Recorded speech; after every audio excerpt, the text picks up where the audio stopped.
It was really quite an experience. The food was all wonderful. Yes. Venice is truly a lifetime experience. It was a thrilling experience. I found a lot of inspiration in the fact that Venice is laid out on the water. It was great to have Maestro Robert Bach in Italy. Every moment spent there was just an adventure. Traveling to Venice, traveling to Italy, and performing was like magic. It was a fantastic experience to be able to perform that for the first time in Venice, and then the audience received it so well. It was very heartening to one's heart.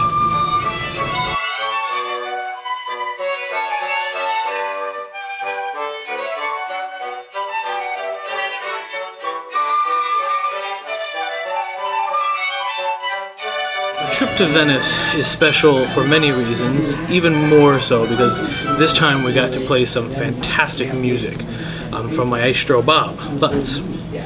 But when you go to Venice, for me, it's thinking first of the history. I mean, you're dealing with a city that was founded in roughly the 4th century AD, became a republic in the 800s AD, lasting all the way to 1797 when Napoleon basically gave it to Austria.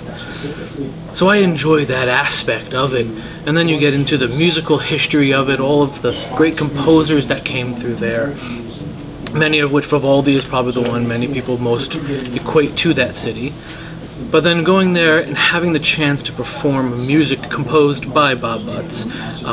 I, as the vocalist, sang on 2 of the concerts. The first one at the Palazzo di Venice.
I think what really touched me the most about wandering through Venice, aside from getting lost all the time, was that every time you turned a corner, there was something more magical.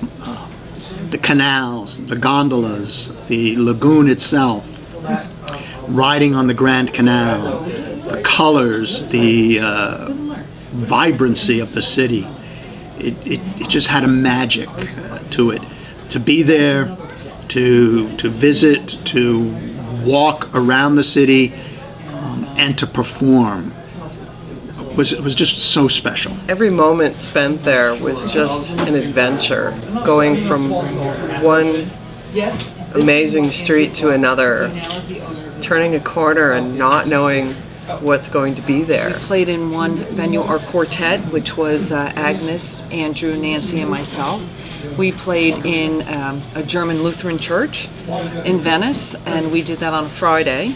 It was a little chilly because these are stone buildings and there was really no heat in there. And I just love the history about these buildings. We're playing in a building that's several 100 years old.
Five-Course Dinner for Three is a kind of whimsical instrumental piece. I wrote it several years ago, and in this version performed in Venice, it was played by Laura on flute, Nancy on oboe, and Andrew on bassoon. It's called that because each movement sort of depicts a different course in an extended dinner. And I also tried to make it international so that there's like an Asian course, there's the American strawberry shortcake for dessert, there's rice and beans. So it has an international flavor. And since there are 5 movements and 3 musicians, I called it Five-Course Dinner for Three.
The place that we first performed in Venice was an ancient palace. It was glorious, magical. I don't know how to describe it. The interior, the atmosphere. There was even a nice piano, which is extraordinary sometimes, and a lovely audience. I'm not sure where they all came from.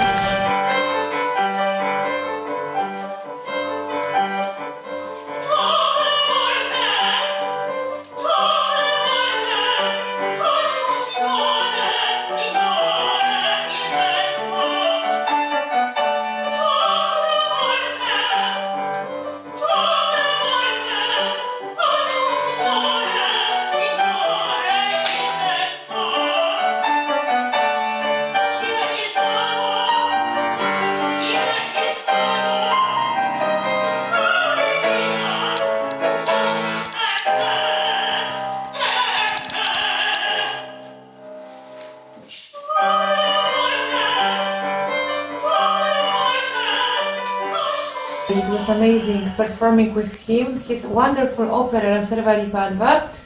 We're performing this beautiful opera in Venice. So with the 3 Browning songs, I also had the opportunity to premiere an aria from an opera that Bob Butts has composed to the libretto of Vincenzo Faggiano. The aria was Sdoppiamento. The second performance was the following day. We were in Padua. Padua was very interesting. Didn't get to spend a lot of time there, but it was a fascinating place where we performed. It was an old military barracks that was constructed in the 1500s, I believe, or the 1600s. And in front of it has one of Europe's largest parade grounds, which, as one of the individuals from Padua told us, is supposed to have an old Roman amphitheater down below it. To me, that's just fantastic history, and I love that so much.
One of the interesting things about Venice that is not emphasized very often is the variety of shapes and the architecture of the doors and the windows.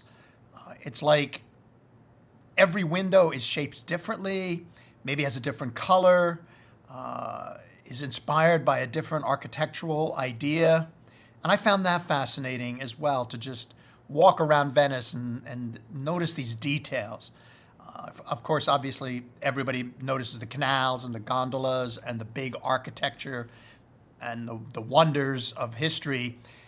But there's so many little details. It's like a road or a canal or a campo can look exactly the same as the next one until you start examining the little details, the personalized architecture, the personalized elements of the doors, the windows, the decorative elements, the carvings and such. I tried to think of the vivid colors and experiences on that day and tried bringing them into my performance, which met with a wonderful response from the most welcoming audience ever.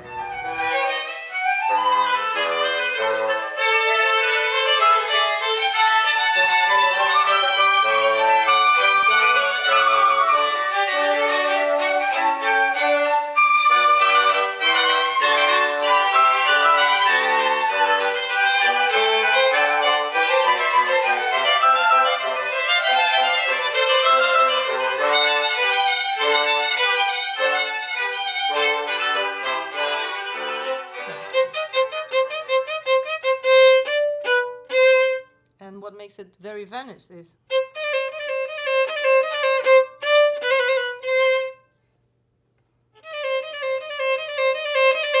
can you hear the water?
I was able to get something there that I have not seen here, that I have wanted since I was probably about this tall from the ground, in that he showed me a cloak. And the first one, it was beautiful, but oh my gosh, it was like, wow. But the second cloak he showed me was a traditional style woolen cloak, and it was amazing. He had it there, it was all right style. He had there was two golden lions where the cloak comes together to attach it. And it was the Lion of Venice, which is the symbol of Venice. It's the golden lion with a particular face that's sort of not anthropomorphized, but not far from that either. And that was a blast. And while I was there, I also saw a hat to go with it. So I got a hat and a cloak in Venice that was exactly what you would expect to see, almost like the one in Amadeus, with the all black all the way down below the ankles, and a kind of tri-corner hat that's the Italian version that comes in this way and then has a straight back, as opposed to the ones that Napoleon and his guys used to.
about it. I was happy for Bob that his music was received so enthusiastically. They don't know who he is.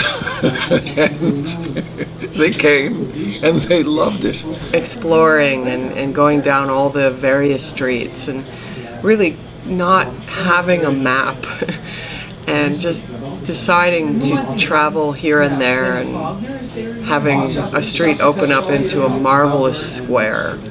The sound of the Lutheran church, I can't even describe it. It was so warm. And the welcoming, and it was just such a pleasure to play in Venice.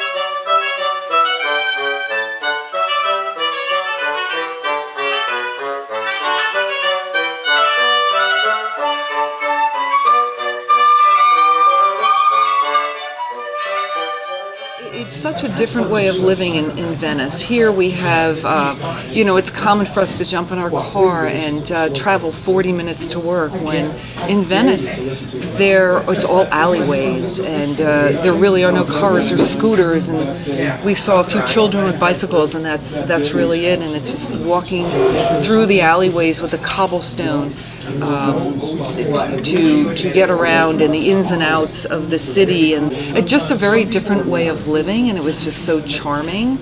And again, the Italian people were very, very welcoming to us and very friendly. It's a much slower pace in Venice, a little more casual, and you get to really enjoy the environment without running around so fast at a fast pace. And so, for that reason, we just got to slow down a little bit and enjoy the culture. There were 3 songs based on poems by Elizabeth Barrett Browning, where I got to work with Kevin, which was a fantastic collaboration because Kevin is so talented. And we just synced musically. It came together. The second day, we boarded a train for Padua and played in another wonderful venue. It was, I believe, a community center of one sort or another. Beautiful space, and also a very nice piano again. So I lucked out twice. And we performed essentially the same concert, but Agnes joined us at that point.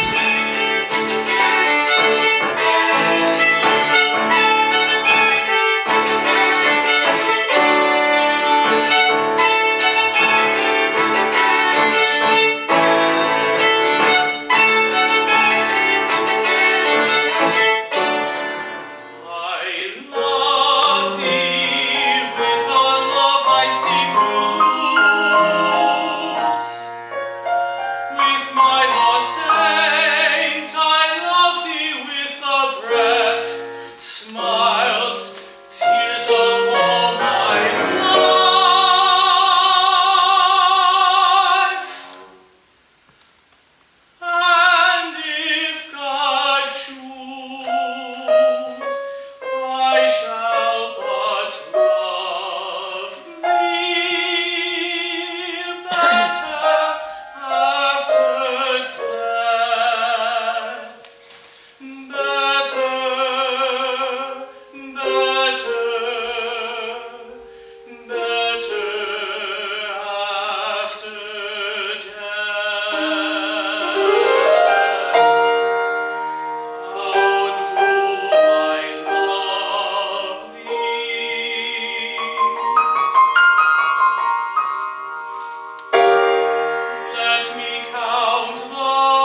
La Serva di Padua is a musical theater work and a very experimental theater work by the Paduan playwright Vincenzo Faggiano. And through soprano Dominika Zamara, I had the opportunity to compose songs for this theater work, which hopefully will be given a production, full-scale production in 2018. But it was such a privilege and pleasure to perform some of these songs in early December in New York with Dominika being there and with the playwright Vincenzo Faggiano also being there in New York. And then to bring these set of songs to Venice and Padua and perform them there, again with Dominika, with Paul and Kevin, and in the area for which the songs were written, for which the play is about, and where the playwright Vincenzo Faggiano lives. Of course, the Polish singer Dominika, who's has a very big career singing all over the world, and that was exciting as well, as she was singing 6 of Bob's Italian songs.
There was an audience, which was remarkable. I know Paul had mentioned before, he says, I don't know who's going to be coming. I don't think there are going to be many people there. Well, in the venues, they were filled to the brim with people. And as people came in, I looked at Bob and Bob looked at me, and we both started to laugh because we didn't know where they were coming from. The person who was our liaison at this venue was kind enough to put up a very small poster on the very massive doors to this German Lutheran church. And it just really introduced our concert for that Friday, the players, and that we were from New Jersey. And surprisingly so, or at least I was surprised, that just by that small promotional poster, we had a full house with standing room only. It was really quite an experience. They had come to experience something new, and I was in the midst of that energy.